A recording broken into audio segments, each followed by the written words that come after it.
রাওয়ালপিন্ডির সুখস্মৃতি চেন্নাইয়ে ফেরাতে পারেনি বাংলাদেশ। চেন্নাই টেস্টে বাজেভাবে হারের সঙ্গে আলোচনায় আসছে সাকিব আল হাসানের নামও। হাসান মাহমুদ, তাসকিন, নাহিদরা যখন চিদাম্বরমের দাপট দেখিয়েছে তখন নিজের ছায়া হয়েছিলেন সাকিব আল হাসান। চেন্নাইয়ের ব্যাটিং ব্যর্থতা ভুলে কানপুর টেস্টে উন্নতির তাগিদ শান্তর।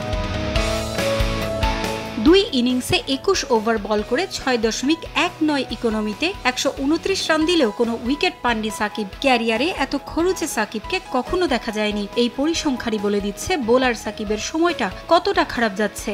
ব্যাট হাতেও সংগ্রাম করেছেন অভিজ্ঞ অলরাউন্ডার।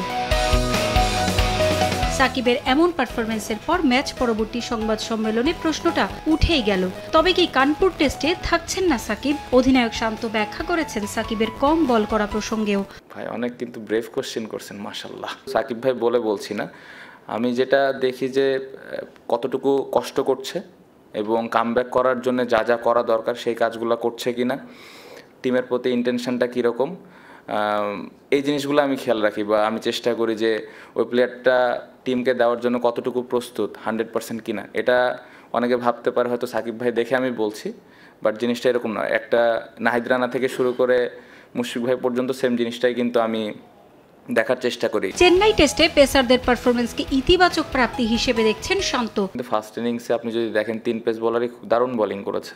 সো আমার প্রয়োজনই পড়েনি তাকে বোলিংয়ে আনার জন্যে।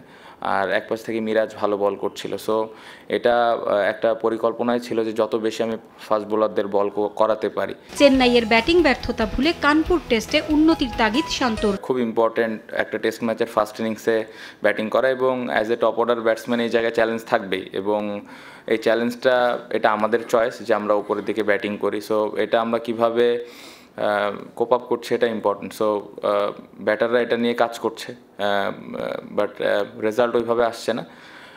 আশা করব যে সামনে আসবে। নিজের জন্য নয় বরং দলের প্রয়োজনে ভূমিকা রাখতে পারলেই খুশি হন শান্ত। পারভিন আক্তার, সময় সংবাদ।